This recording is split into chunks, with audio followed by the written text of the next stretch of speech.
কালি ৰাতি 12টালৈকে 12:30লৈকে আমি ইয়াত অফিচতে আছিল। 12:30 পিছত যোৱাৰ পিছত আমিতো গৈ পেলাই শুই গলো। ইয়াত আৰু কোনো মানুহ নাই। ৰাতিপুৱা গম পালো আমাৰ কেন্দ্ৰটো ভাঙি পেলাইছে। পিছত আৰু খবৰ ললো আৰু 2-3টা কেন্দ্ৰ ভাঙি পেলাইছে। পিছত আমি আমাৰ এমপিক জনালো। জনাৰ পিছত ছাৰে SP ছাৰক ফোন কৰিলে। ফোন কৰি পেলাই আমাক জনাইছে যে পুলিচ আহিব। আমি মানে আমাৰ কথা এটাই, আমি ইয়াত কোনো হিন্দু মুছলিম বা জাত পাতৰ ৰাজনীতি বিচৰা নাই। আমি এটা সুস্থ গণতন্ত্ৰ বিচাৰো। আমাৰ যোনটো গণতন্ত্ৰ যোনটো আমাৰ অধিকাৰ আছে, সেই অধিকাৰটো আমি বিচাৰো। আমি জাত পাতৰ ৰাজনীতি বিচৰা নাই। আমি অসমৰ মাননীয় মুখ্যমন্ত্ৰী হিমন্ত বিশ্ব শৰ্মা ডাঙৰীয়াক এটাই অনুৰোধ জনাম, যাতে আমাক এটা কোৱালিটি ৰাজনীতি দিয়ে। আমি হিন্দু মুছলিম মাৰপিট এইবিলাক আমি নিবিচাৰো। আমি উঠি অহা যুৱক, আমি এটা বস্তু বিচাৰো, আমি যদি সমাজত ভাল মেছেজ দিব নোৱাৰো, সমাজটো বেলেগ ফালে গতি কৰিব। গতিকে এইটো নিৰ্বাচনী কাৰ্যালয়, এইটো আমাৰ চাইডৰে, এইটো আমাৰ ভাৰতীয় জাতীয় কংগ্ৰেছ দলৰ নিশা ভাঙিছে। ৰাতি 12:30 ভাঙিছে এইটো নাজানো। আমাৰ কালি ইয়াত দুৰ্বৃত্ত ভাঙিছে। কালি ইয়াত এটা মিটিং হৈছে বিজেপিৰ। আমাৰ আগতে বিজেপিৰ কেন্দ্ৰ আছে, আমিও মিটিং কৰিছো, সিহঁতকো আমি সহায় কৰিছো মিটিং কৰিবলৈ। আমিতো আৰু কেচকাল বিচৰা নাই। সিহঁতে যেতিয়া মিটিং কৰিছে আমি পুৰা সমৰ্থন জনাইছো। সিহঁতে আমাৰ ইয়াত আহি পেলাই মিটিং শুনিছে। আমাৰ ইয়াৰ পৰা কোনো প্ৰব্লেম হোৱা নাই। আমিও মিটিং কৰিছো, সিহঁতে কোনো প্ৰব্লেম কৰা নাই। কিন্তু কালি যেতিয়া আমাৰ মাননীয় বিধায়ক ডিপ্লৰঞ্জন শৰ্মা ডাঙৰীয়া আহিছে, যোৱাৰ পিছত আমি ৰাতি 12:30লৈকে ইয়াত আছো, ভাল চব ঠিকে আছে। ৰাতিপুৱা এইটো ইনচিডেণ্ট হৈ গ'ল। আমি মাননীয় বিধায়ক ডিপ্লৰঞ্জন শৰ্মা ডাঙৰীয়াক শ্ৰদ্ধা কৰো আৰু তেওঁক আমি শ্ৰদ্ধা কৰো।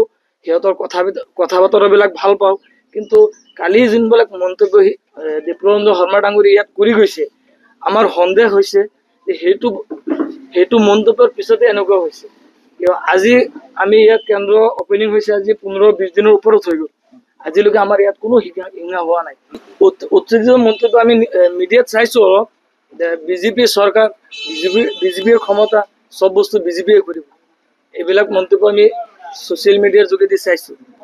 কিন্তু কথা হ'ল আমি হিংসাটো বিচৰা নাই। আমি অসমৰ মাননীয় মুখ্যমন্ত্ৰী হিমন্ত বিশ্ব শৰ্মা ডাঙৰীয়াক এটাই অনুৰোধ জনাম, আমি যুৱ প্ৰজন্মক আমাক যাতে এটা কোৱালিটি ৰাজনীতি দিয়ে। আমি হিংসা নিবিচাৰো। ৰাতি 12:30লৈকে আমি ইয়াত বহি আছিলো আমাৰ অফিচত। বহি পেলাই আমি ঘূৰি ঘৰত গলো। কিন্তু ৰাতিপুৱা এজনে আমাক ফোন মাৰি জনাইছে যে আমাৰ যিটো হেড কেন্দ্ৰ, এই চাইদুৰীয়া জিপিৰ দলংপাৰত অনুষ্ঠিত কৰিছিলো, আমি যিখন পাতিছিলো কেন্দ্ৰটো, এই কেন্দ্ৰ কোনোবাই দুৰ্বৃত্তই ৰাতি ভাঙি পেলাইছে। বা যিবিলাক আমাৰ ইয়াত পোষ্টাৰ আছিল, যিবিলাক নেতাৰ, সিহঁতে ধাৰ কিবা অস্ত্ৰ দি মাজত কাটি দিছে আৰু কেন্দ্ৰ দলিয়াই পেলাই দিছে। আমি ভাবো আমি অসমৰ মুখ্যমন্ত্ৰীক এইটো জনাও, যাতে আমাক কোৱালিটি ৰাজনীতি মেইনটেইন কৰিব দিয়ে। আমি অসমত আছো, আমি সকলোৱে অসমীয়া, যাতে ইয়াত কোনো জাত পাতৰ ৰাজনীতি নহয় আৰু যিটো গণতন্ত্ৰৰ অধিকাৰ, সেই অধিকাৰখিনি আমাৰ পাব লাগে। কেইটা কাৰ্যালয় ভাঙিছে? আমি এতিয়ালৈকে শুনা পাইছো যে 3-4টা কাৰ্যালয় ভাঙিছে, কিন্তু আমি গোটেইখিনি দেখা নাই। আমাৰ ইয়াত অফিচত আহি পেলাই আমি শুনা পাইছো যে 3-4টা কাৰ্যালয় ভাঙিছে। আমি ৰাতি 12টালৈকে ইয়াত আছিলো, তেতিয়া ঠিকেই আছিল। কিন্তু এতিয়া আহি ৰাতিপুৱা গম পালো এইখিনি কথা। আপোনালোকৰ কিবা সন্দেহ হয় কোনে কৰিছে? আমি ভাবো যে কালি যিবিলাক ইয়াত মন্তব্য হৈছিল, মানে আমাৰ যিবিলাক মানুহ আছে, কিছুমান মানুহ আমাৰ উত্তেজিত মানুহ, কিন্তু সিহঁতক যদি আমাৰ লিডাৰৰ তৰফৰ পৰা কিবা কোৱা যায়, সিহঁতে এটা কৰিবলৈ সক্ষম হৈ যায়, যে সিহঁতৰ সাহস হৈ যায় যে আমাক একো কৰিব নোৱাৰে, আমি এতিয়া বিজেপি কৰ্মী। কিন্তু আমি কোৱা নাই যে অমুকে কৰিছে তমুকে কৰিছে, আমি দেখাই নাই। কিন্তু আমি ভাবো যে আমাৰ যিটো প্ৰশাসন আছে, আমাৰ প্ৰশাসনে যাতে এইটো মানে আমাক উলিয়াই দিয়াৰ চেষ্টা কৰে যে কোন কোন দুৰ্বৃত্তই এই কামটো কৰিছে।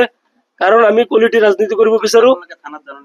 আমি এতিয়ালৈকে থানাত ইয়াত ৰূপহী থানাত বোলে জাননী দিছে, এজাহাৰ দিয়া হোৱা নাই। কিন্তু মই এইখিনি গম নাপাওঁ, মই ঘৰৰ পৰা এতিয়া আহিছো। মই চাইদুৰীয়া জিপিৰ মডেল ৱৰ্কিং প্ৰেচিডেণ্ট হিচাপে মই কৈছো। কিন্তু ঘটনা হ'ল আমাৰ এইখিনি তদন্ত লাগে।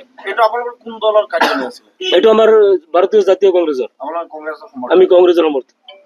কিন্তু কথা হ'ল আমি একো জনা নাই কোনে কৰিছে, কিন্তু আমি এজনক দোষাৰোপ কৰিব নোৱাৰো কোনে কৰিছে।